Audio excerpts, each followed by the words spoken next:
सबसे पहले तो देखें, अब आपकी मिसाल लेते हैं। अगर आप कहते हो कि भाई मैंने एक प्रोडक्ट लेके जाना है अमेरिका, अब आपको कोई लाइन नहीं मिलती है, आप कहते हो यार मेरा कोई रिश्तेदार भी नहीं है, मेरा कोई जानने वाला भी नहीं है, तो मैं कहता हूँ ठीक है, मैं आपकी कंपनी का अपनी कंपनी से रेजिडेंट एजेंट बनता हूँ, लेकिन आपको मैं कंपनी टू कंपनी कनेक्ट करता हूँ, वहाँ पे जो कंपनी ऑलरेडी ये काम कर रही हैं, और उन कंपनी से आप अपना प्रोडक्ट भेजें लीगल तरीके से, मीनिंग वो LLC पूरी रजिस्टर्ड होगी, उसका ऑपरेटिंग एग्रीमेंट बनेगा, लॉयर के थ्रू बना लें, मेरे थ्रू बना लें। साथ साथ आपका यहाँ से जो प्रोडक्ट का माल जाएगा उसकी बाकायदा इनवॉइसिंग होनी चाहिए। जो इनवॉइस आपकी होगी वो वहाँ से वायर ट्रांसफर पैसा होगा, नॉट वेस्टर्न यूनियन, नॉट हुंडी।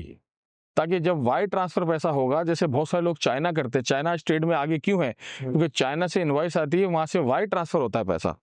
तो हमारे मुल्क के अंदर ये वायर ट्रांसफर वाला काम नहीं हो रहा, क्योंकि वो कहते हैं वहाँ भी टैक्सेशन बचा लो, यहाँ भी बचा लो।